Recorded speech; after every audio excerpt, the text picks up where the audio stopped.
La joven que aparece en este cartel de búsqueda es Alison Andrea Calderón Hidalgo, de 17 años, y su sonrisa inocente había sido la alegría de su familia, sus amigos y toda la comunidad de El Bosque, en Santiago. Sin embargo, pocos días después de que el afiche fuera pegado por todas partes, todo Chile se estremeció cuando salió a la luz una verdad desgarradora. Alison no se había marchado lejos, sino que había sido brutalmente asesinada y enterrada dentro del mismo colegio donde estudiaba, un lugar que se suponía debía ser el más seguro. El caso expuso el verdadero y aterrador rostro del asesino Julio Miranda Herrera, quien se hacía pasar por conocido de los alumnos para ocultar un pasado lleno de violencia y crímenes. Si quieres conocer todos los detalles de este escalofriante caso, quédate hasta el final del video. Alison Calderón era una adolescente de 17 años que salió de casa un día sin imaginar que sería la última vez, ya que su vida fue arrebatada en circunstancias trágicas. La búsqueda desgarradora y desesperada de su familia terminó después de 5 días, cuando su cuerpo fue encontrado enterrado en el patio de la institución donde estudiaba, un lugar donde muchos creían que debería sentirse segura. Alison Andrea Calderón Hidalgo nació el 26 de febrero de 1999 en Bosque, una comuna del sector sur de Santiago, la capital de Chile, en el seno de una familia unida, con padres cariñosos y atentos y al menos una hermana llamada Grisel. No se revelan muchos detalles sobre la infancia de Alison. Sin embargo, se sabe que amigos y familiares la describen como una chica feliz, amorosa, extrovertida, carismática, alegre y muy sociable, tanto que la llamaban el alma de la fiesta por su energía y su capacidad para motivar a quienes la rodeaban. En 2016, esta joven de 17 años era estudiante de primer año en el Liceo Fray Luis Beltrán, y en particular el 20 de marzo se iba a jugar el clásico del fútbol chileno entre Colo-Colo y la Universidad de Chile. Alison había planeado ver el partido con amigos y primos, por lo que salió de casa con un conjunto que incluía una chaqueta roja y jeans. Pero a cierta hora su familia comenzó a preocuparse porque la joven aún no había regresado. Fue entonces cuando empezaron a llamar a sus acompañantes pensando que podría haberse quedado en casa de algunos de ellos, pero nadie sabía dónde estaba. Incluso algunos aseguraron que no había asistido al partido, lo que de inmediato encendió las alarmas para todos.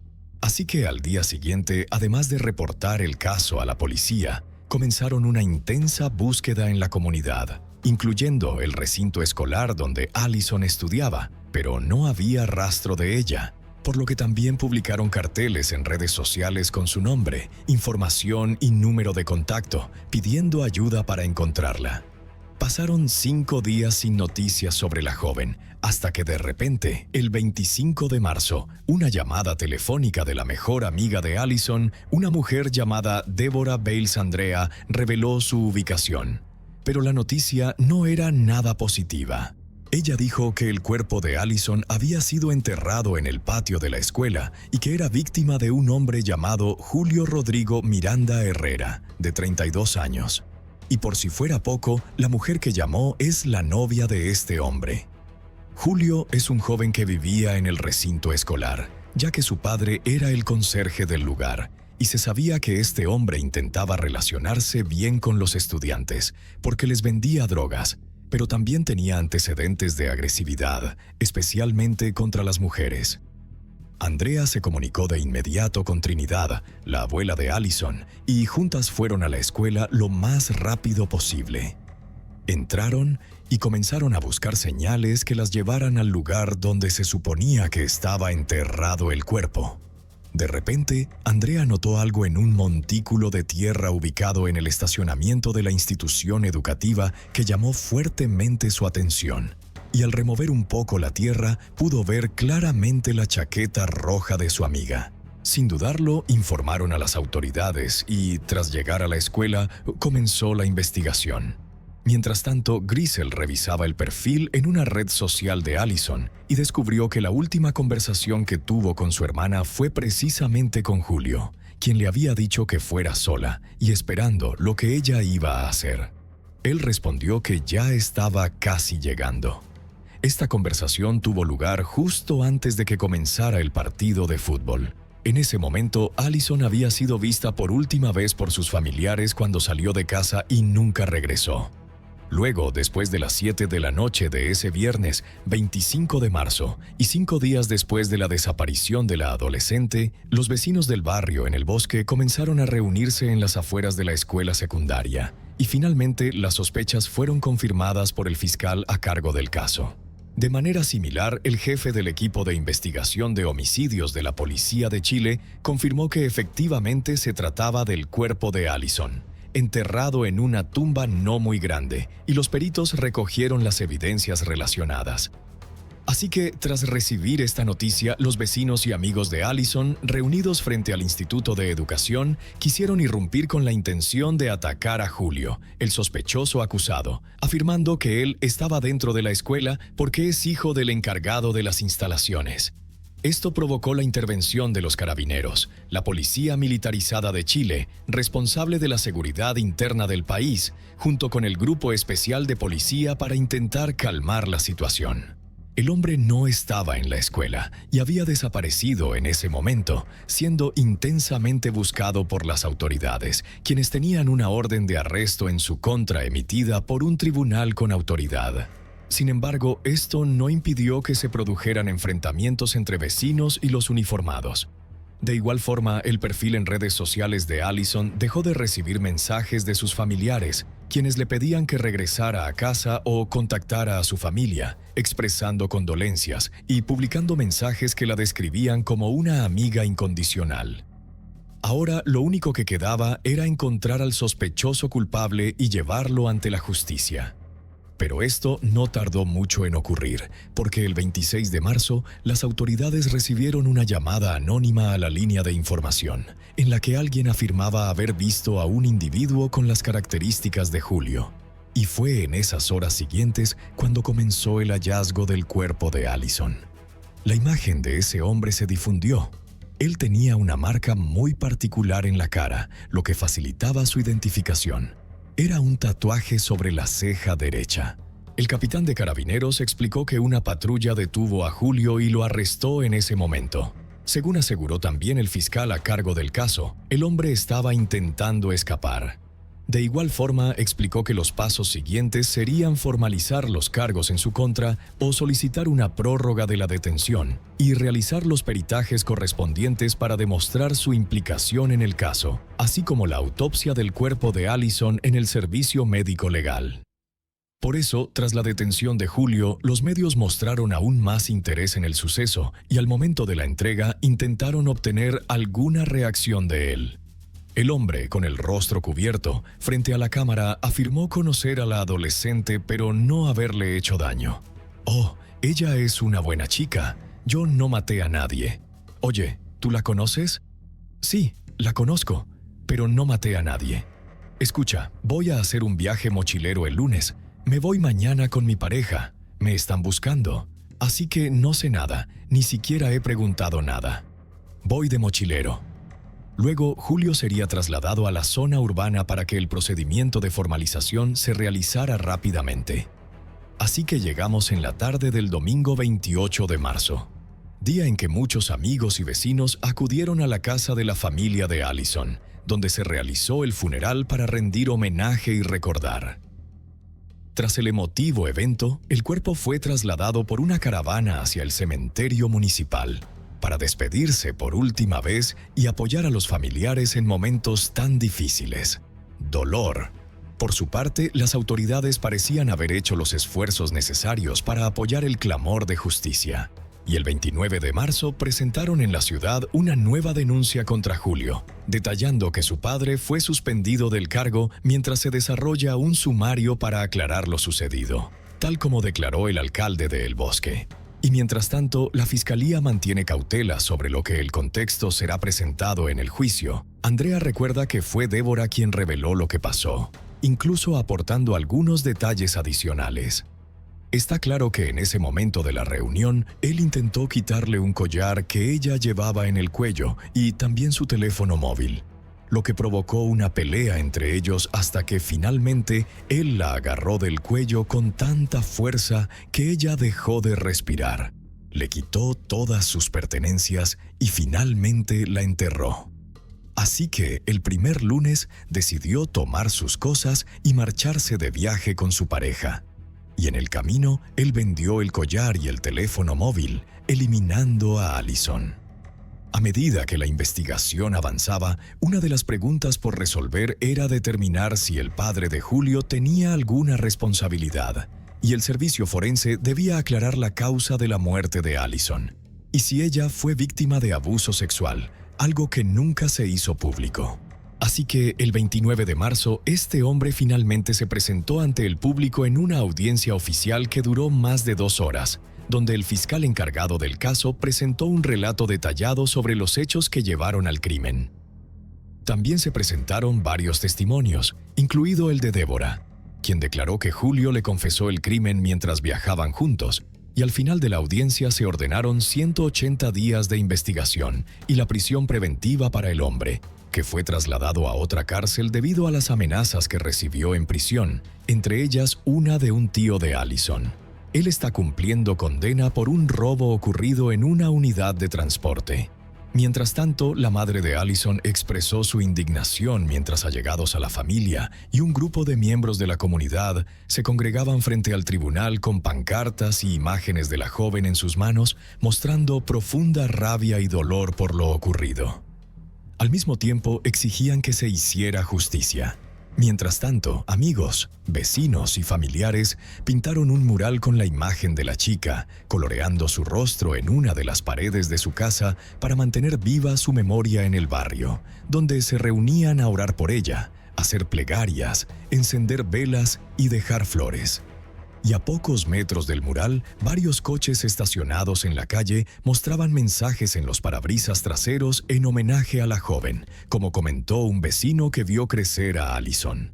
Esta realidad impactó y sorprendió a todos, declarando que este fue el evento más terrible en la historia de la comunidad. También se supo que se organizó un campeonato deportivo en la cancha ubicada a pocos metros de la casa, donde Allison vivía con su madre y hermanas, con el objetivo de recaudar fondos para ayudar a la familia a afrontar los gastos del funeral. Sobre la madre de la joven, ella declaró que no quería hablar del tema, que nadie podía entender sus sentimientos o pensamientos en esa situación. Entre el dolor, la rabia y la desesperación, dijo a Allison que era su princesa y su pequeña hija, que ya no está con ella porque le arrebataron la vida. De manera similar, Lucía, tía de la joven, parte de la familia materna, conocida por su voz entrecortada y lágrimas, contó que cuando recibieron el cuerpo, el rostro de Allison estaba muy magullado. Y también afirmó que durante la audiencia oficial se observaron mordeduras y rasguños en las manos y brazos de Julio, considerados señales defensivas que la joven pudo haber causado al defenderse del ataque. También dijo que estaba muy preocupado por su hermana, porque ella no quería comer, hablar ni asistir a ninguna reunión en memoria de Allison, ya que seguía aparentemente en estado de shock y en tratamiento psicológico por lo sucedido. Por eso, junto a ella está su madre, quien se encarga de cuidarla y ayudarla a superar el dolor. Por lo tanto, la investigación continúa avanzando y durante ese tiempo realizaron procedimientos como la reconstrucción de la escena del crimen, en la que Julio participó junto con miembros de la familia de Allison y representantes de las distintas partes, incluida la autoridad. Así, en febrero de 2017, en un día que comenzó después de las 8:30 de la mañana y se extendió por unas 4 horas, todas las partes. Las personas involucradas se reunieron en las instalaciones de la escuela, donde cada una reveló su teoría sobre lo que ocurrió el día del crimen, o con el propósito de que todos los presentes pudieran expresar sus puntos de vista, permitiendo así a los investigadores y al Ministerio del Interior obtener una visión más clara de cómo ocurrió el delito mediante el contraste entre las declaraciones y versiones previas, las pruebas físicas y las afirmaciones que intentaban esclarecer la verdad. Así es como buscamos aclarar la cadena de eventos que llevó a la muerte de Allison, reconstruyendo los movimientos y acciones humanas en la escena del crimen. Por supuesto, esto tiene un impacto emocional muy fuerte para la familia de la joven. Mientras esto sucedía, los amigos de Allison y miembros de la comunidad protestaban afuera del centro educativo, pidiendo justicia. Además, surgieron testimonios de otras jóvenes que denunciaron abusos previos por parte de Julio, lo que reforzó la gravedad de las acusaciones en su contra. Uno de esos testimonios fue el de una chica, novia suya por unos meses, quien declaró que el hombre era muy celoso y tenía una actitud violenta, mencionando de manera específica que él la estranguló con fuerza cuando estaban a solas. Esta agresión se volvió más violenta cuando comenzaron los actos sexuales. Dijo que quería dejarme ir, pero no fue así. Empezó con odio. Yo le dije, él no me deja ir. No me deja ir. Otra joven llamada Génesis supuestamente estuvo vinculada con el sujeto, quien la llevó al lugar, donde ella vivió y fue retenida durante varios días mientras la abusaba. Sin embargo, decidió no denunciar por miedo. Según Julio, él la amenazó con atacar la integridad de su familia si lo hacía. Por su parte, los familiares de Allison, junto con sus seguidores en esta causa, se reunieron con pancartas y fotos de la joven frente al tribunal, exigiendo justicia y que el culpable sea castigado en este caso. Mientras tanto, según algunos expertos, Julio es una persona con rasgos psicopáticos, manipulador y mentiroso. Además, se sabe que el hombre consumía drogas, algo que se considera una razón importante que influenció su comportamiento violento. También se conoce, a través de algunas fuentes, que Julio había sido condenado anteriormente a 7 años de prisión por robo y por conductas amenazantes, y fue liberado aproximadamente 1 año después por buena conducta, lo que generó una serie de análisis y críticas al sistema judicial. Entre ellos, algunos dijeron que el hombre tenía antecedentes penales y era conocido por su conducta violenta.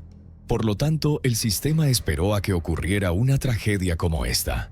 Allison actuaría respecto a este caso en ese momento, algo que según ellos no se hizo. No se supervisaron las acciones de Julio ni su estado psicológico, reconociendo que era un peligro para la sociedad.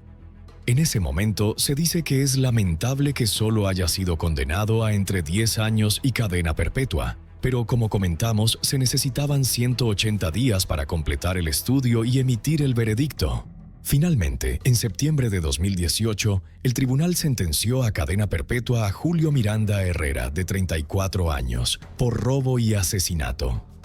También declaró que, aunque la sentencia fue solicitada por el Ministerio del Interior, era imposible que alguien se sintiera tranquilo o adecuado frente a eventos de tal naturaleza. Está claro que no podía seguir ocurriendo. La historia de Allison Calderón Hidalgo dejó una marca imborrable en la memoria de Chile. La brutalidad del crimen, la exhaustiva investigación y el veredicto final que condenó a Julio Miranda Herrera a cadena perpetua son un recordatorio de la lucha constante por la justicia. Sin embargo, más allá de la sentencia y la investigación, el nombre de Allison no debe reducirse solo a los detalles de su muerte. Ella debe ser recordada por su historia, por su juventud, llena de sueños sobre un futuro por delante.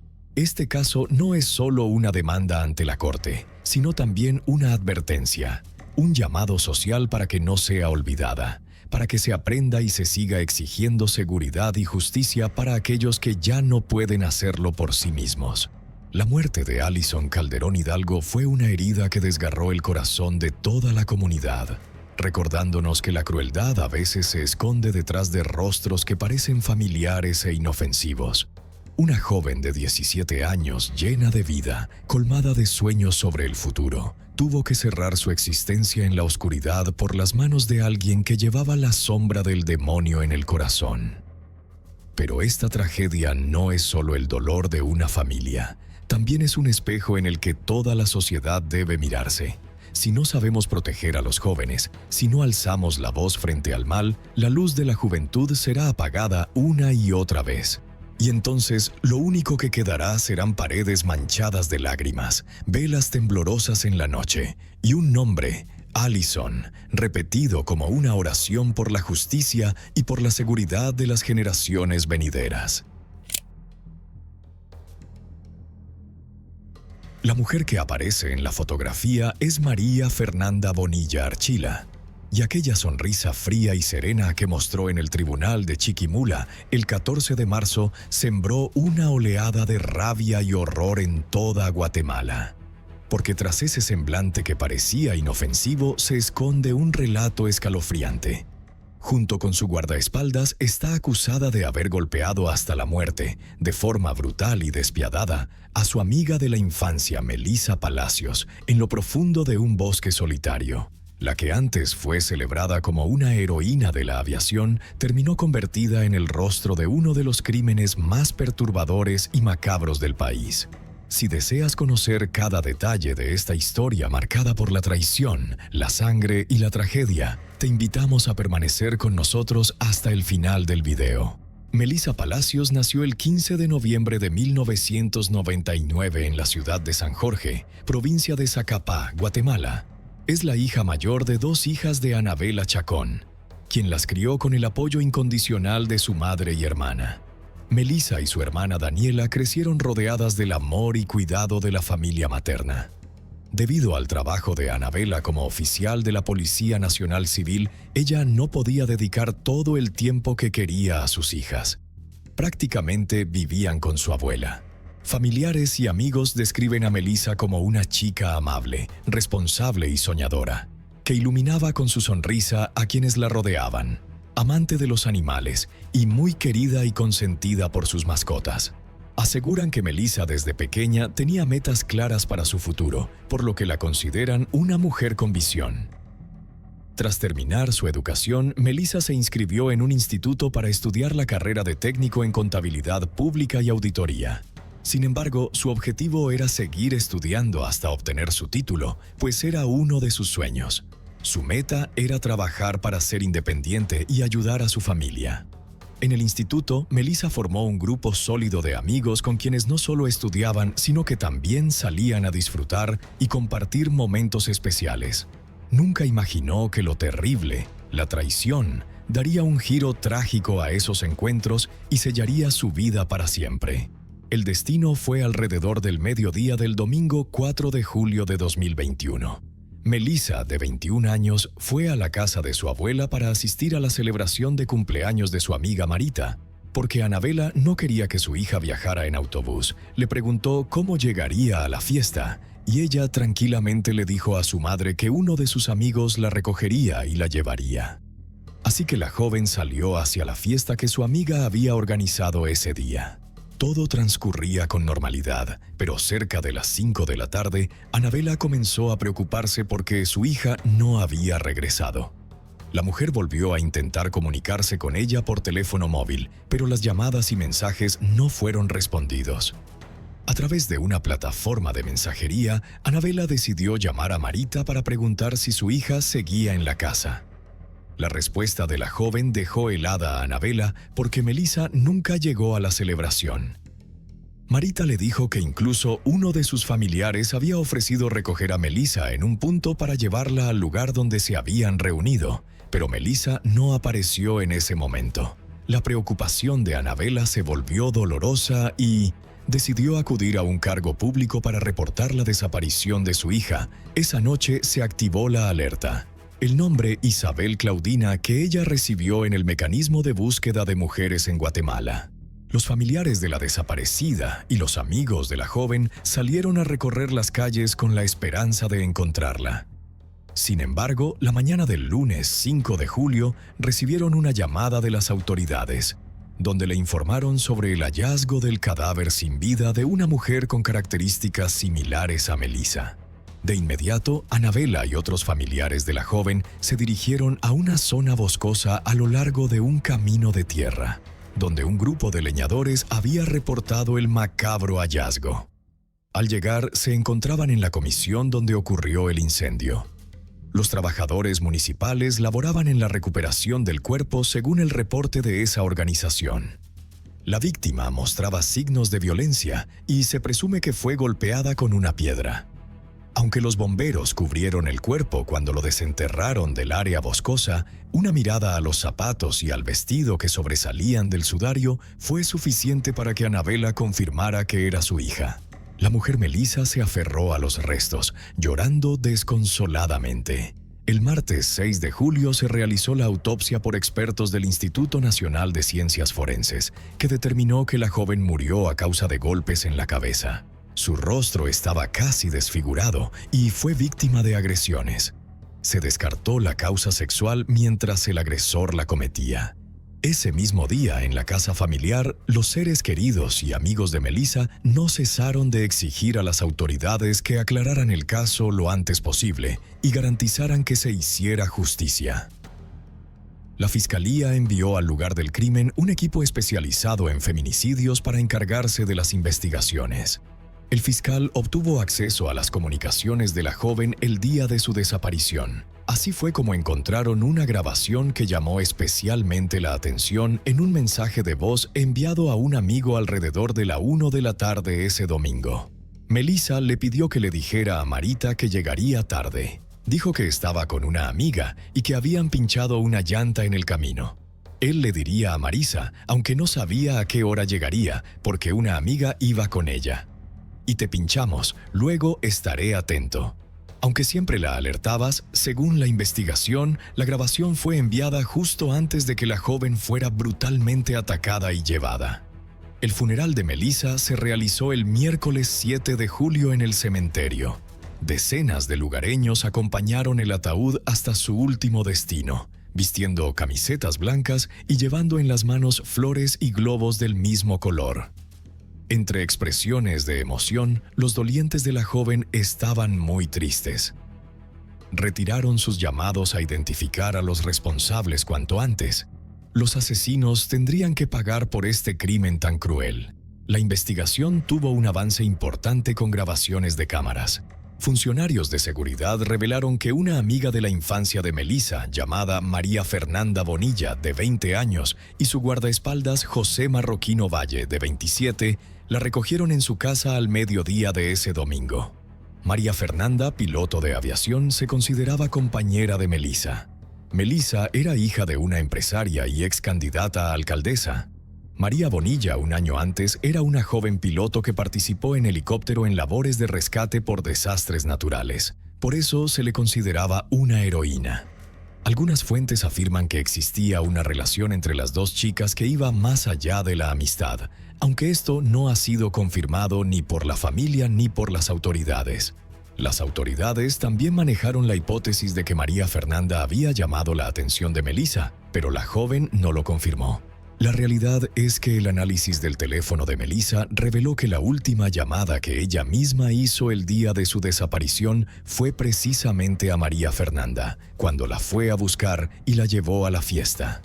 Él lo hizo junto con ella. Las imágenes de José Luis permitieron seguir el viaje que ahora el sospechoso realizó y llevó a Melissa a otra zona de la ciudad durante más de 3 horas, moviéndose por el área hasta detenerse en la zona boscosa donde luego se encontró el cuerpo, sin señales de vida de la estudiante según la acusación. Durante este tiempo, la mujer joven fue golpeada hasta la muerte mientras iba en camino. Melissa se defendió de sus atacantes. Usaron una piedra para terminar el ataque y luego la abandonaron allí. Después llegaron sus familiares. La joven recordó que en ese momento Melissa ya no estaba. María Fernanda se puso en contacto con ellos para preguntar si sabían algo sobre la chica y ofreció un helicóptero para ayudar en la búsqueda. Unas semanas después, el cuerpo de Melissa fue encontrado por la mañana. El jueves 25 de agosto, los miembros de la policía ejecutaron una orden de arresto contra María Fernanda y José Luis. Durante la operación, fueron abordados por la prensa. María Fernanda declaró que Melissa era su compañera de clase y explicó por qué no estaba en casa el viernes 20, cuando la buscaron para ejecutar la orden de arresto. María Fernanda se limitó a responder que ella es piloto y volaba constantemente sobre diferentes lugares. También se negó a proporcionar más detalles, afirmando que solo acudiría a presentarse ante el juez y aclararía muchas situaciones porque había otras personas involucradas. La Fiscalía informó que en la audiencia celebrada el 9 de septiembre, María Fernanda y José Luis fueron vinculados a proceso y el juez otorgó 3 meses para la acusación por el asesinato de la mujer, lo que concluiría las investigaciones según la declaración de la Fiscalía. Según las pruebas presentadas, ambas partes de la acusación solicitaron que los acusados fueran enviados a prisión preventiva, pues se les acusaba de ser responsables del asesinato de Melissa. Aunque durante la detención, los sospechosos entregaron sus teléfonos. El análisis forense de los dispositivos móviles reveló que habían borrado la mayor parte de la información en la memoria. Sin embargo, los expertos lograron recuperar fragmentos de algunos mensajes intercambiados por una plataforma de mensajería durante la medianoche del día 3 y la mañana del día 4. En la conversación queda claro que acordaron llevar a Melissa a un lugar remoto y acabar trágicamente con su vida. Esto significa que, con los golpes en ese momento, el caso tuvo gran interés en los medios locales y nacionales. El 7 de diciembre del mismo año, revisaron cuando el juez encargado del caso decidió apoyar a María Fernanda y José Luis, modificando la calificación legal del asesinato a homicidio en estado de emoción violenta y ocultamiento de propiedad, conforme a la legislación guatemalteca. Mientras que el asesinato puede implicar una pena de hasta 20 años de prisión, el homicidio en estado de emoción violenta se castiga con entre 5 y 8 años de cárcel, es decir, una sentencia mucho más leve que la solicitada por la Fiscalía. Con esta decisión, el juez excluyó pruebas del expediente judicial, incluyendo las conversaciones entre los acusados. Al enterarse los familiares y amigos de la víctima que esperaban afuera del tribunal, comenzó una protesta y estalló una pelea que requirió la intervención de las fuerzas policiales. Desafortunadamente, durante el enfrentamiento con la madre de Melissa, Anabela Chacón, y otros que se habían encadenado para mostrar su rechazo, una patrulla de radio fue arrastrada, causando lesiones. Tanto la decisión del juez como el abuso que sufrieron las víctimas provocaron indignación en la comunidad civil. La familia de Melissa comenzó a solicitar que el caso fuera trasladado a otro tribunal, insinuando que detrás de esta controvertida decisión podría haber influencias e incluso la recolección ilegal de sobornos en el sistema judicial. Melissa y sus seres queridos reiteraron que sospechaban de la justicia del juez y afirmaron que el proceso tenía fallas, llamando al juez corrupto. Señalaron que él continuaba en su cargo a pesar de que había una investigación en su contra por conducta deshonesta. Tras la presión social ejercida a través de la prensa y redes sociales, el 13 de enero de 2022, el juez informó que ya no se haría responsable del caso, declarando que su honor había sido dañado por las declaraciones de la familia de la víctima y la difusión en los medios, y fue nombrado un nuevo juez. En un contexto de rechazo y retrasos en el proceso legal, el 25 de enero surgió una nueva acusación contra María Fernanda, quien realizó una transmisión en vivo desde la cárcel. Zacapá, a través de una red social popular, se conectó con otras personas en un intercambio. Los usuarios jóvenes hablaron sobre los seres.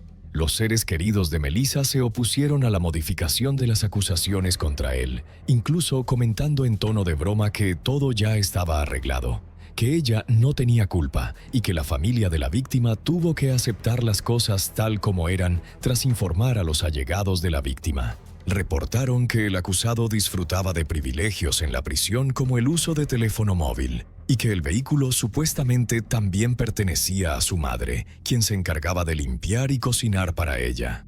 A finales de ese mes, el juez asignado para supervisar el caso se retiró voluntariamente para continuar con el proceso de debate. Tanto la familia de Melissa como la defensa del acusado desconfiaban de la imparcialidad de la audiencia programada. Ese día, la audiencia fue cancelada. Y pocos días después, el 2 de febrero, la Corte Suprema de Justicia de Guatemala intervino en el caso, aceptando la petición de audiencia preliminar contra el primer juez, revocando su inmunidad por haber modificado las acusaciones contra el acusado. Meses después, el 2 de abril, se nombró a un nuevo juez para encargarse del caso. Él rechazó la solicitud de Anabel para reclasificar el caso contra el acusado en la muerte de su hija como homicidio. El testimonio fue publicado el 8 de abril por la familia. declaró que el juez había violado su juramento a la Constitución al negarse a reconocer la solicitud presentada por la madre de Melissa, proponiendo reformar la base legal de las acusaciones. El caso no avanzó durante los meses siguientes hasta agosto. La Fiscalía intentó procesar a María Fernanda por uso indebido de un dispositivo electrónico en el centro de detención. Sin embargo, la audiencia fue suspendida porque el acusado no se presentó, alegando problemas de salud, y el tiempo pasó sin una solución judicial. El 5 de julio de 2023, 2 años después del crimen y hasta esa fecha, la familia aún no había obtenido la justicia esperada. La defensa de María Fernanda ganó en cada medida cautelar solicitada ante la Corte Constitucional, por lo que se reconocieron los derechos del acusado responsable de la muerte de Melissa según la justicia guatemalteca, mientras que según la familia parecía no importarle garantizar los derechos de las víctimas y de quienes acompañaron el duelo. También hubo decisiones controvertidas del tribunal, favorables al primer juez del caso, como la emitida el 8 de septiembre de ese año, cuando se le concedió un amparo, es decir, la decisión de revocar su inmunidad. La familia, a través de los abogados del Instituto de Víctimas, apeló la sentencia y solicitó a la Corte Suprema de Justicia reconsiderar el caso. El 23 de septiembre, la Corte Suprema confirmó por unanimidad la revocación de la inmunidad del juez. Sin embargo, desde entonces y durante el año 2024, el proceso se ha estancado por diversos recursos legales interpuestos por el acusado, causando muchos obstáculos en la búsqueda de justicia para la familia. Amigos y colegas de Melissa jugaron un papel principal en muchas protestas para evitar que el caso cayera en el olvido. La Fiscalía solicitó trasladar el caso a un tribunal con mayor riesgo en la capital, alegando amenazas y falta de imparcialidad en el proceso. Sin embargo, en enero de 2025, la Sala Penal de la Corte Suprema de Justicia rechazó la solicitud de traslado presentada por... Mientras tanto, los representantes legales del acusado solicitaron aceptar los cargos mencionados. Mencionamos que se redujeron a delitos menos graves para concluir el caso y obtener una reducción de pena. Esto implicaba que estarían casi libres de inmediato el 12 de marzo de 2025. El caso volvió a atraer la atención de los medios y de los guatemaltecos, porque ese día se realizaría la audiencia intermedia decisoria en el proceso penal contra María Fernanda y Joseph. Luis. Según reportes, si en esa etapa la Fiscalía no podía presentar pruebas contundentes de que el juez había cometido actos de fraude, la balanza se inclinaría a favor del acusado. El crimen de Melissa, aunque la audiencia fue suspendida por una recusación al juez del caso presentada por los abogados del Instituto de Víctimas, representantes de la familia de Melissa. Según los juristas, en la audiencia anterior, la defensa del acusado retiró el procedimiento legal, aceptando las acusaciones, lo cual es conforme a la normativa y sugiere que el juez no debería recusarse para continuar el proceso. Sin embargo, un conflicto procedimental en este mecanismo legal busca sacar a un juez del caso cuando hay dudas sobre su imparcialidad, lo que debe resolverse antes de reprogramar la audiencia intermedia. Sí, en esa misma audiencia se decidirá si el caso irá a juicio y, de ser así, cómo se evaluarán los delitos, según los abogados de la Fiscalía. Aunque el juez aceptó parcialmente la recusación, lo hizo sin efecto suspensivo, lo que significa que otro juez del mismo tribunal puede continuar con la audiencia que se llevará a cabo en los días siguientes para escuchar la solicitud de la defensa de liberar al acusado. En respuesta a esa acusación, la Fiscalía solicitó que el proceso se elevara a la Sala de Apelaciones, que decidirá quién continuará manejando el expediente. Por otro lado, hubo polémica judicial alrededor de algunos eventos ocurridos en el primer día, entre ellos la controvertida implementación de seguridad alrededor de los acusados, especialmente María Fernanda, quien estuvo rodeada de guardaespaldas y vestía chaleco antibalas. Algunas personas permanecieron fuera del tribunal exigiendo justicia, en su mayoría familiares y activistas que apoyan a Melissa. Luego informaron que fueron amenazados por miembros de un grupo paramilitar armado que llegó a escoltar al acusado, lo que también generó controversia. Las declaraciones de María Fernanda tras la suspensión de la audiencia fueron ampliamente difundidas por la prensa y también recibieron muchos comentarios en redes sociales. Muchos usuarios de Internet calificaron la actitud del acusado como arrogante y una falta de respeto hacia quienes expresaron sus opiniones. Desean que, si es condenado, se le imponga un castigo ejemplar. Ya he enfrentado a la justicia. Dicen que vine a aceptar cosas equivocadas, pero yo nunca acepté personalmente en este tribunal la culpa. Si así fuera, estarían pidiendo justicia. Yo también estoy pidiendo justicia para mí y la justicia llegará tarde o temprano porque no hay plazo que no se cumpla ni día que no se agote. No sé, te lo diré después. La suspensión de la audiencia por parte de la Fiscalía confirma la existencia de un audio que supuestamente grabó el minuto antes del crimen, extraído de un video filtrado en redes sociales. No te digo nada, no hago nada contigo, por favor habla de mí. ¿Ella habló de mí, Yo. En la grabación se escucha una discusión entre María Fernanda y Melissa, con gritos desgarradores que la hicieron sentirse sola, mientras la acusada de su muerte la señalaba, diciendo que ella habló de él y bajo amenaza le pidió la contraseña del teléfono. Luego la voz ya no se escucha. Se oyen sonidos de estudiantes y un silbido que parecen prolongarse hasta el momento del análisis. Este caso, en marzo de 2025, aún no se ha resuelto. A pesar del cambio de juez, la exclusión de pruebas y las acusaciones que se consideran favorables a la familia de Melissa, ellos afirman que seguirán luchando hasta descubrir la verdadera razón por la que la joven fue asesinada y que los presuntos responsables enfrenten a la justicia. Ahora ya conoces la historia de Melissa y todos los obstáculos que tuvo que superar para llevar a los asesinos ante la justicia. Solo por un arrebato de celos ciegos y un egoísmo mezquino, Melissa Palacios fue arrastrada a una muerte cruel en la plenitud de su juventud. Una sonrisa, un sueño, un hogar. Todo quedó sepultado bajo la traición y las manos ensangrentadas de quienes alguna vez se llamaron amigas. Aquella tragedia no solo apagó la vida de una joven, sino que desgarró el corazón de una madre, dejó vacíos invisibles e imposibles de llenar en su familia y abrió una herida que jamás cicatrizará en la sociedad. Este caso es un recordatorio doloroso. Cuando las personas eligen la mentira y la violencia para resolver sus conflictos, el precio a pagar no es únicamente la condena judicial, sino también la ruina de los lazos afectivos, de la confianza y de los sueños que quedan truncos para siempre. La mujer que aparece en el retrato es Melissa Wolfenbarger. Su sonrisa suave, sus ojos claros como si soñara con un futuro en paz junto a sus 2 hijos pequeños. Pero ahora esa foto es todo lo que queda. Durante la Navidad de 1998, Melissa desapareció sin decir una sola palabra de despedida, dejando a sus padres, Norma y Carl Patton, sumidos en una desesperación que duraría 25 años. Al principio, su esposo aseguró que ella se había ido para empezar una nueva vida. Pero la verdad, cuando partes de su cuerpo fueron halladas dentro de bolsas de basura no muy lejos del lugar donde él trabajaba, reveló algo mucho más aterrador.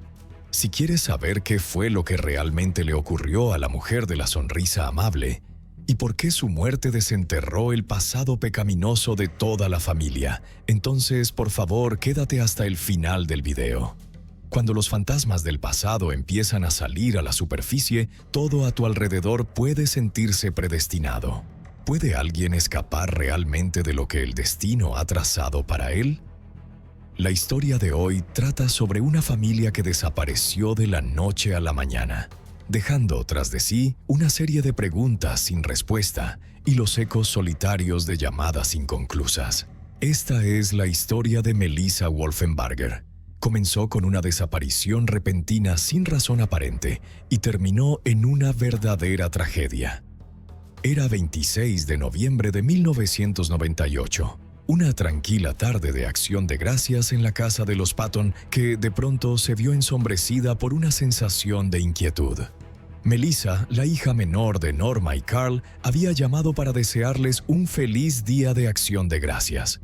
La conversación fue común, familiar, sobre los planes para las próximas fiestas, la elección de regalos y los preparativos para Navidad. Melissa quería que sus hijos pasaran la Navidad en casa de los abuelos, como cada año. «Mamá, no te olvides de la foto vieja de la abuela, ¿sí? Quiero enmarcarla y ponerla debajo del árbol», dijo con una sonrisa. Pero cuando llegó Navidad, no hubo llamada. Nadie tocó a la puerta. Norma y Carl estaban preocupados, pero aún tenían la esperanza de que su hija y su familia aparecieran en el último momento, como solían hacerlo. Sin embargo, a medida que pasaban los días, nadie llegaba. Los regalos seguían debajo del árbol, iluminados con luces de colores, pero el ambiente era denso y el silencio se volvió asfixiante. Todo comenzó como un día cualquiera, pero la preocupación empezó a consumir a Norma cuando pasaron los días sin noticias de su hija. Melissa siempre encontraba la forma de comunicarse, especialmente si los planes cambiaban, pero esta vez era diferente. La pareja intentó llamar, pero nadie respondía. También intentaron localizar a su yerno Christopher, sin éxito. Melissa y su familia vivían en Atlanta, mientras que sus padres residían en una acogedora casa en Last Grove, Georgia. En enero, tras un silencio tan largo que se volvió insoportable, Norma y Carl condujeron hasta Atlanta. Siguieron las carreteras familiares hasta el dúplex en la avenida Brooklyn, pero lo que encontraron les hizo caer el alma al suelo. La puerta del apartamento estaba abierta de par en par, pero por dentro todo estaba vacío y extrañamente frío. Las habitaciones estaban limpias, ordenadas, como si su hija y su familia jamás hubieran vivido allí, como si alguien se hubiera esforzado en borrar cada huella de su existencia. Norma tocó cada puerta del vecindario, preguntando si alguien había visto a Melissa o a los nietos. Un hombre recordó haberlos visto cargando pertenencias en un camión de mudanzas poco antes de Año Nuevo. Pero nadie sabía a dónde se habían ido, ni por qué no dejaron una dirección de contacto ni ningún mensaje. Como si hubieran decidido irse de repente, sin advertencia, sin intención de volver. Para Norma y Carl era insoportable. Sabían que, si algo iba mal, Melissa sin duda habría contactado con ellos. Su hija siempre había sido abierta y sincera. Si hubiera habido un cambio de planes, no lo habría mantenido en secreto. Norma decidió que no podía dejar que las cosas quedaran así. Si Melissa y su familia realmente se mudaron, entonces alguien tenía que saber algo. Lograron rastrear el lugar de trabajo de Christopher, una fábrica de vidrio. La gerencia confirmó que Christopher había trabajado allí como conductor de camión, pero que había sido despedido recientemente debido a un accidente con un vehículo de la empresa. Al preguntar sobre sus planes futuros, nadie tenía información. Había desaparecido, junto con toda su familia. Pasó el tiempo, pero no hubo noticias ni en enero ni en febrero. Norma seguía intentando hacer contacto, pero cada nuevo día traía consigo otra oleada de decepción. Su cumpleaños en febrero fue especialmente doloroso. Melissa siempre llamaba para felicitarla, sin importar lo ocupada que estuviera. Pero esta vez el teléfono permaneció en silencio. Con el tiempo, Norma empezó a entender que el silencio de su hija no era accidental. Algo terrible había ocurrido. ¿Qué pudo hacer que Melissa abandonara toda su vida anterior? Norma y Carl luchaban por encontrar una respuesta. Recordaban a su hija menor como alguien siempre alegre y amorosa. De niña, destacaba entre sus amigas, participaba en concursos escolares de belleza y ayudaba a su hermana mayor Tina con sus proyectos. Las dos soñaban con abrir una clínica veterinaria para rescatar a tantos animales como fuera posible. Pero esos sueños se desvanecieron cuando la rebeldía arrastró a Melissa a problemas, conflictos legales, huidas de casa y su primera relación seria. Christopher se convirtió en su único ancla durante esos años inciertos en los que estaba dividida entre las reglas familiares y su búsqueda de identidad. El matrimonio pareció cambiarla. Todo parecía estabilizarse. Se mudó a la ciudad con Christopher, tuvo hijos y su vida parecía feliz. Pero sus padres siempre sintieron algo sutil, incómodo, como si bajo la superficie tranquila hubiese una grieta profunda. Y ahora, en enero de 1999, de pie en el apartamento vacío de la avenida Brooklyn, esa sensación incómoda se había transformado en una verdad escalofriante. Las preguntas no dejaban de acumularse. ¿Qué le pasó a su hija y a su familia? ¿Por qué todas las pistas se enfriaban? ¿Por qué cada intento por encontrar respuestas terminaba en desesperación? ¿Por qué nadie en el vecindario había visto a Melissa después de Año Nuevo? ¿Dónde estaban sus nietos? ¿Y cuál era el significado de la foto que Melissa quería para Navidad? Los detalles que antes parecían pequeños, sin importancia, ahora llevaban un peso fantasmal. La sensación de que algo mucho más grande estaba ocurriendo hacía que alejarse de todo se sintiera como una traición. Y Norma seguía buscando cualquier tipo de información, aferrándose incluso a las pistas más pequeñas para entender qué le había pasado a su querida hija. Una historia que comenzó con una simple celebración familiar se había transformado en un intento desesperado y sombrío por encontrar luz en la oscuridad. Y nada podía prepararla para la verdad que se avecinaba, una verdad que daría un vuelco total a sus vidas. Tina, la hermana mayor de Melissa, que trabajaba con ella en una pequeña panadería, también estaba completamente confundida por la desaparición. La gerencia de Dennis, donde trabajaban juntas, informó que Melissa no se había presentado al trabajo desde hacía más de un mes. Los compañeros de trabajo dijeron que simplemente no volvió, como si se la hubiera tragado la tierra.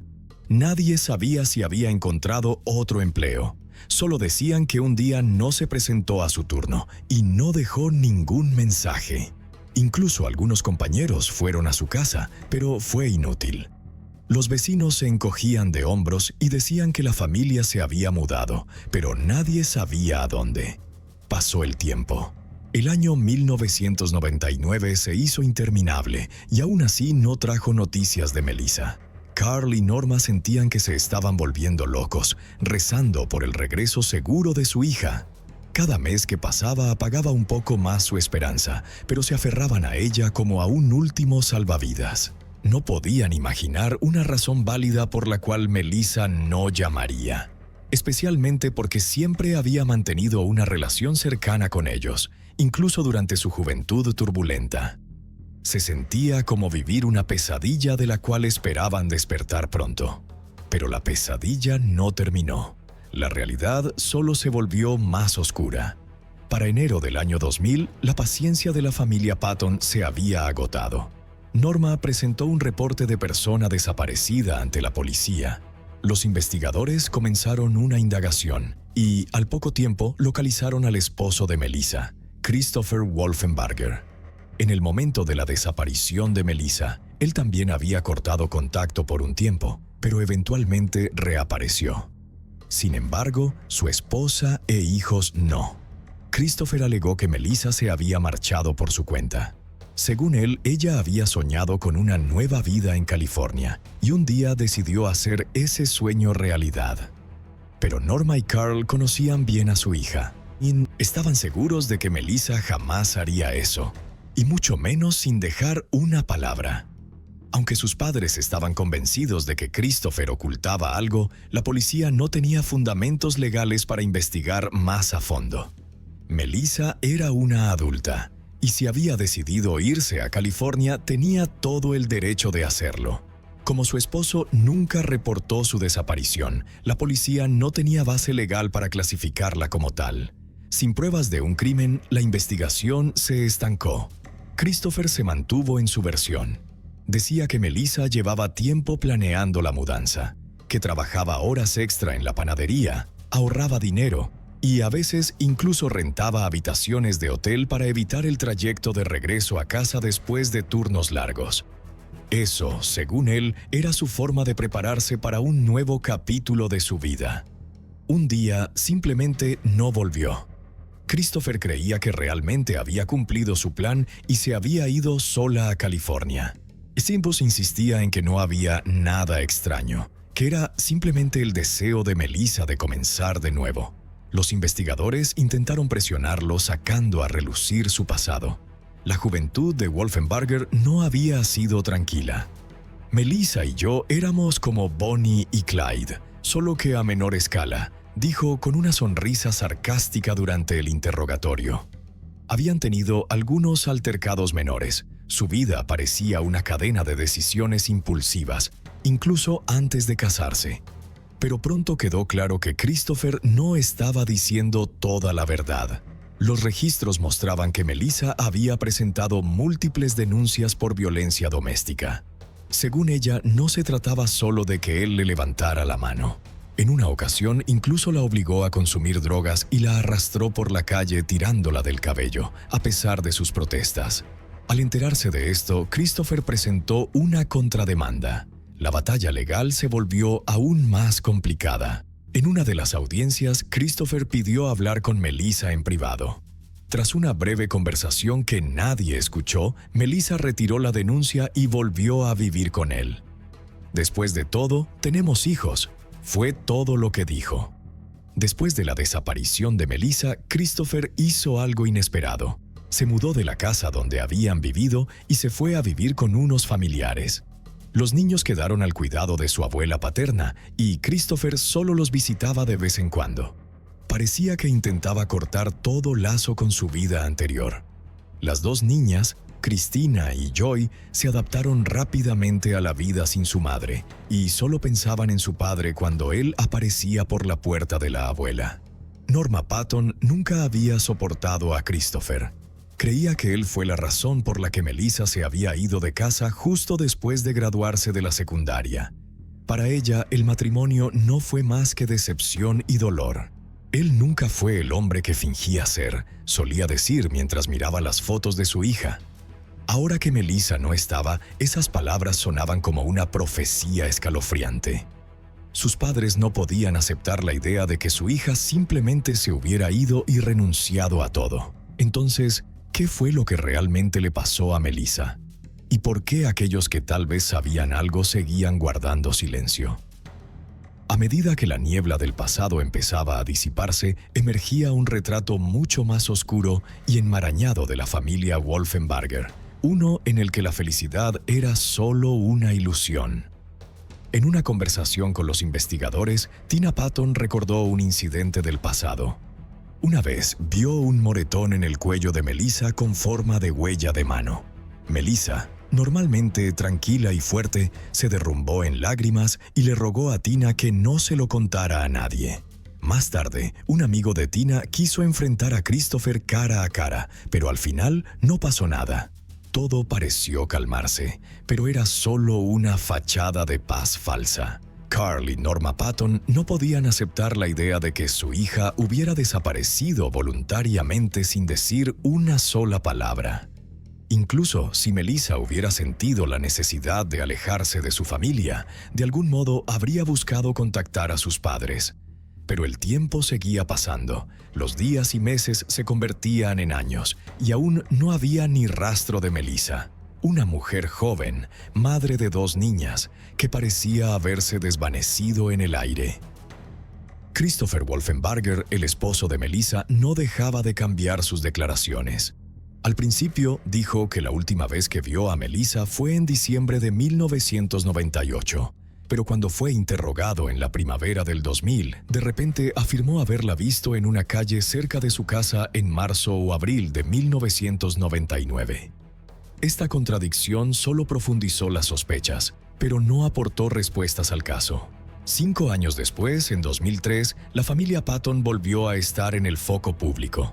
Pero esta vez no por Melissa, sino por Carl Patton mismo. Había sido arrestado. Resultó que, a mediados de la década de 1980, Carl tenía antecedentes penales. Había cumplido una breve condena por robo y fue liberado bajo palabra. Desde entonces había tratado de mantenerse alejado de los problemas, pero el pasado lo alcanzó. Más de 2 décadas después del crimen, su conexión fue confirmada mediante pruebas de ADN. El 23 de febrero de 2003, Carl fue arrestado por la muerte de Itai May Evans, de 31 años, en 1977. Su cuerpo había sido encontrado en un río, envuelto en un saco de dormir y encadenado a un bloque de cemento. La causa de muerte fue un disparo en la cabeza. Pero ese no fue el único crimen vinculado a Carl. Poco después de su arresto, su esposa, Norma, hizo una declaración impactante. Estaba dispuesta a testificar contra su esposo a cambio de inmunidad. El trato fue aceptado, y Norma comenzó a dar un testimonio detallado que dejó a todos atónitos. Según ella, entre 1970 y 1977, Carl y su amigo, Joe Quint, estuvieron involucrados en múltiples casos. Todo comenzó con el asesinato del tío de Carl, Fred White, y su amante. Carl sabía demasiado y convenció a Norma de ayudarlo a eliminar posibles testigos. Norma relató que el 17 de diciembre de 1977, Carl atrajo a su tío y a la amante de este a su casa, donde usó un rifle de caza para matarlos. Después, él y Norma envolvieron los cuerpos en sacos de dormir, les ataron objetos pesados y los arrojaron al río. Norma limpió la casa, lavó la sangre, mientras Carl quemaba la silla manchada en el patio trasero. Pero el maletero del auto todavía tenía rastros de sangre, y cuando los investigadores encontraron tipos de sangre coincidentes con las víctimas, Carl y Norma fueron interrogados. Sin embargo, en ese momento no había pruebas suficientes para presentar cargos. No fue sino hasta 25 años después que las pruebas de ADN confirmaron la implicación de Carl. El 23 de febrero de 2003, el padre de Melissa fue arrestado. Tras el arresto de Carl, comenzaron a circular rumores sobre la posibilidad de que estuviera involucrado en la desaparición de Melissa.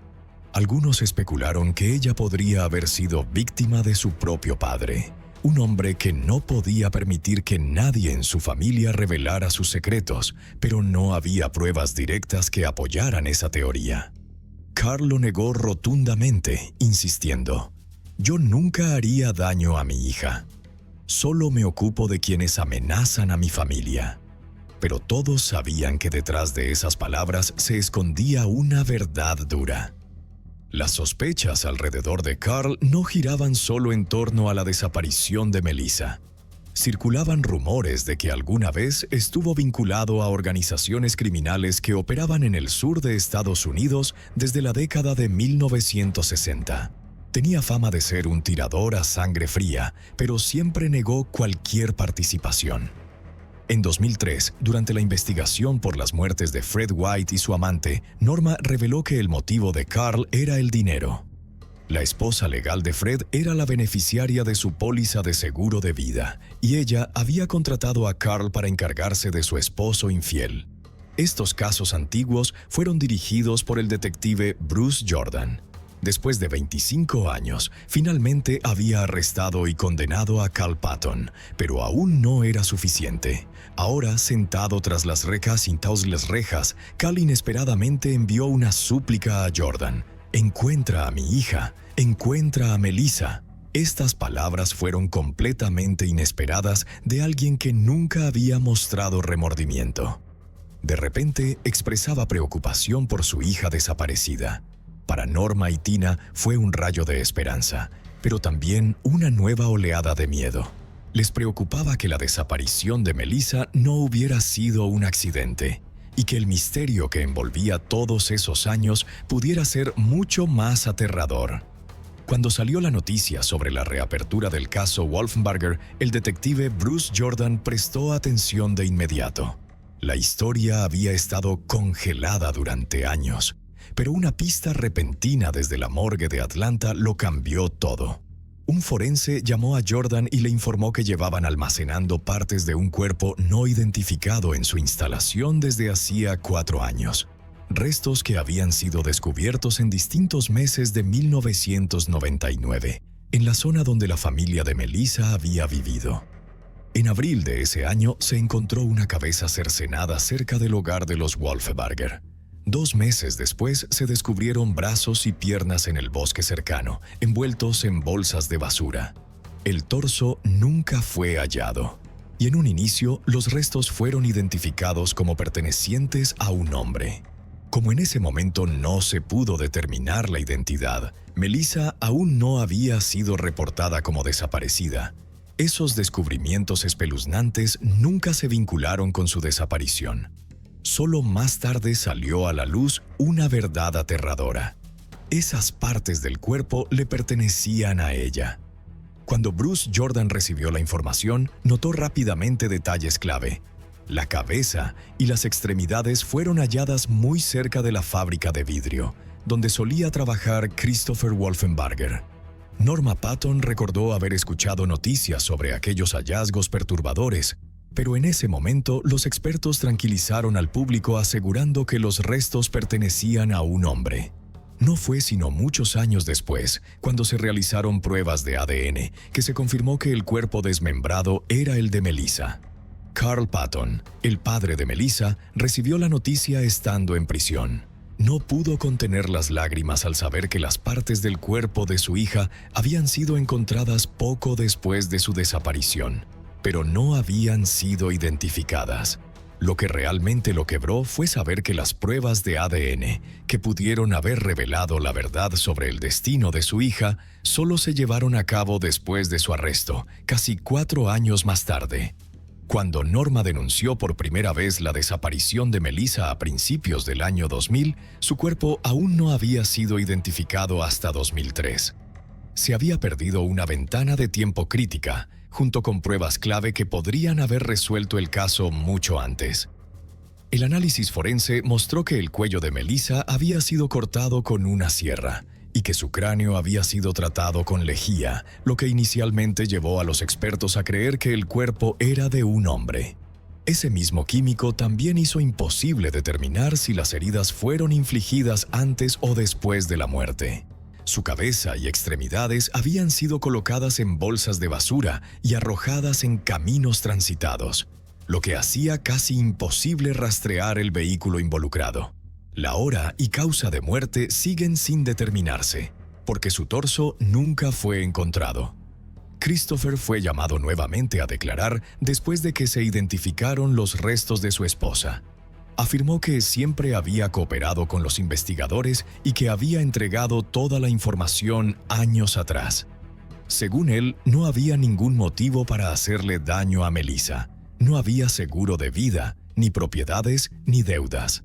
Enfatizó que jamás habría desechado un cuerpo cerca de su lugar de trabajo, sabiendo que eso despertaría sospechas. Incluso habló con la prensa, asegurando que realmente creía que Melissa había cambiado de nombre y comenzado una nueva vida en otro lugar, esperando que algún día regresara, al menos por sus hijas. Eso, dijo, fue la razón por la que nunca presentó un reporte de persona desaparecida. La muerte de Melissa afectó profundamente a Tina, su hermana. Para ella, esto no era solo un caso sin resolver, sino un dolor persistente, interminable.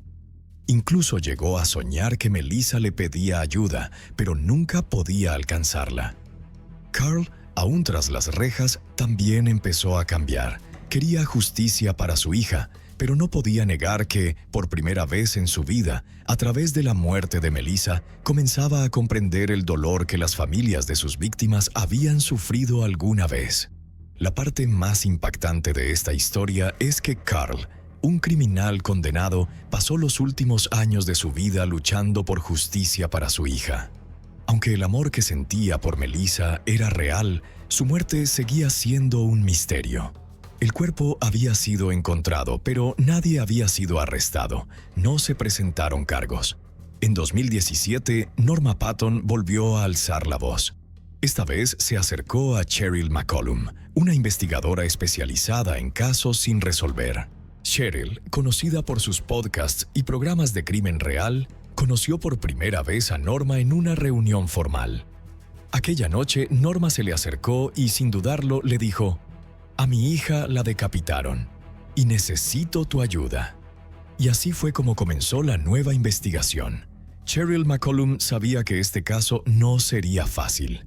Inmediatamente sugirió a Norma que se reexaminara toda la evidencia.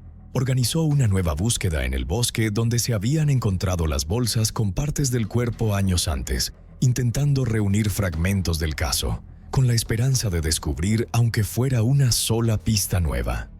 Pero hasta ahora ninguno de estos esfuerzos ha dado resultados. Aún así, Norma no se ha rendido. Cree que la verdad sobre la muerte de su hija saldrá a la luz eventualmente. Y Cheryl continúa profundizando en el caso de Melissa Wolfenbarger, buscando la pieza que falta, la que podría revelar toda la historia. Cuando la investigadora Cheryl McCollum comenzó su trabajo, no tenía idea de cuántos rincones oscuros necesitaría iluminar. Desde el primer momento estableció correspondencia con Carl Patton, el padre de Melissa. En sus cartas, Carl compartía recuerdos personales y sus pensamientos sobre la persona que creía responsable de la desaparición de su hija. El nombre que repetía una y otra vez era el de su esposo, Christopher Wolfenbarger. Carl no tenía ilusiones sobre su yerno. Creía que Christopher había arruinado la vida de Melissa desde el momento en que se conocieron. Melissa alguna vez fue una persona alegre, radiante, pero todo cambió cuando Christopher entró en su mundo. Según Carl, fue Christopher quien la sacaba de la casa por las noches para encontrarse en secreto, quien le enseñó a robar, e incluso intentó 2 veces robarle el coche a Carl para huir con Melissa a California. Cuando quedó embarazada y dio a luz a su primera hija, el control de Christopher se volvió absoluto. Buscaba aislarla de sus padres. La única vez que Norma y Carl podían ver a su nieta Cristina era cuando Christopher estaba trabajando. Melissa, susurrando con miedo, decía que si su esposo se enteraba de que sus padres la habían visitado, estaría en serios problemas. Carl aún lo recordaba con claridad. A pesar de los moretones constantes en los brazos y el cuello de su hija causados por Christopher, Melissa no hizo caso a las advertencias de su padre. Ella creía que podía retomar el rumbo de su vida.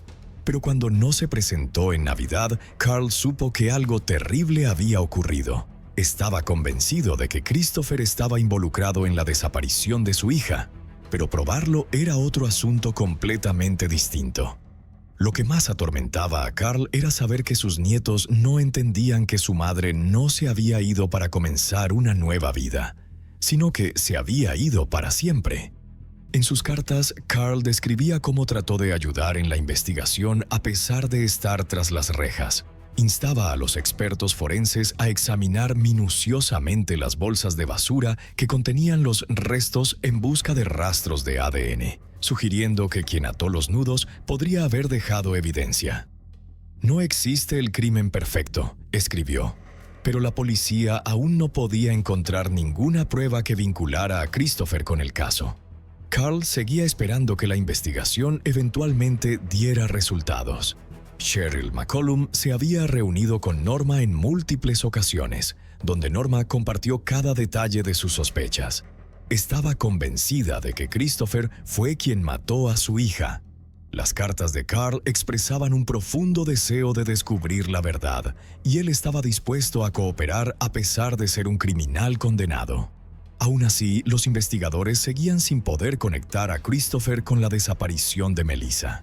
En una carta final, Carl agradeció a Cheryl por sus esfuerzos y compartió que solo tras perder a su hija entendió realmente la gravedad de los crímenes que había cometido. Tuvo que sufrir esa pérdida para comprender lo que habían soportado las familias de las víctimas a las que alguna vez dañó. Rezaba para que algún día sus nietos supieran la verdad sobre su madre. Cheryl McCollum también exploró otra posibilidad. ¿Podrían los descendientes de Liddy Evans, una de las víctimas pasadas de Carl, haber tenido un motivo de venganza? La policía alguna vez consideró la teoría de que alguien del pasado criminal de Carl había buscado represalias, pero esa teoría se desmoronó rápidamente. Los crímenes de Carl no se hicieron públicos hasta años después de la desaparición de Melissa. Los hijos de Liddy aceptaron participar en un podcast para compartir la historia, porque creían que Melissa, a pesar de tener un padre criminal, aún merecía justicia. El experto forense Joseph Morgan habló sobre los hallazgos de la autopsia. Sugirió que el desmembramiento de Melissa quizá no ocurrió en su casa, sino en la fábrica de vidrio donde Christopher solía trabajar. Las partes del cuerpo fueron encontradas cerca y en esa instalación estaban disponibles todas las herramientas necesarias. Sin embargo, la policía no halló rastros de sangre ni ADN en el lugar, lo que hizo imposible verificar la teoría. Sigue sin estar claro dónde ocurrió el crimen, y más importante aún, quién lo cometió. Cheryl no dejó ningún detalle sin revisar. recurrió a expertos, revisó todo el expediente del caso y mantuvo correspondencia regular con Carl. Todos los especialistas coincidían en un punto. El sospechoso más probable seguía siendo Christopher. Cheryl McCollum afirmó que estaba dispuesta a arriesgar su reputación con tal de llevar al culpable ante la justicia. La historia de Melissa fue el primer caso que Cheryl presentó en su podcast, transmitido en febrero de 2023. Para abril de 2024, una oyente la contactó, afirmando haber presenciado una discusión entre Melissa y Christopher en una fiesta. Esta información le dio nueva vida al expediente, aportando un nuevo impulso a la investigación. A principios de agosto, después de más de 2 décadas sin resolución, Christopher Wolfenbarger fue arrestado bajo sospecha de participación en un delito grave. Los investigadores reexaminaron todas las pistas, volvieron a entrevistar testigos y usaron nueva tecnología para reconstruir las pruebas. Cuando la policía llegó a su casa, Christopher intentó esconderse detrás de una secadora de ropa. No es el comportamiento de un hombre inocente, comentó uno de los agentes. Christopher sostuvo su inocencia, pero se presentaron cargos. Norma y Tina estuvieron presentes en la conferencia de prensa. Norma mantenía las manos entrelazadas, rezando en silencio mientras se anunciaba el arresto. Ahora está tras las rejas, dijo ante las cámaras, y espero que se quede allí para siempre. La policía no reveló todas las pruebas que condujeron al arresto, y el motivo de Christopher sigue sin estar claro. Pero hay algo seguro: 25 años después de la desaparición de Melissa, su familia finalmente tenía esperanza de que se hiciera justicia. Comparto esta historia contigo, porque incluso cuando pasan los años y todo parece perdido, la verdad siempre encuentra la manera de volver. La familia Patton luchó por su hija, a pesar de cada obstáculo y cada mirada escéptica del público, y su perseverancia fue recompensada. Este caso demuestra que el mal no puede ser ignorado. Las familias que enfrentan violencia y abuso a menudo son empujadas al límite, pero el silencio y los encubrimientos nunca son la solución. Si Melissa pudiera hablarte ahora, te diría: no te dejes caer, busca justicia.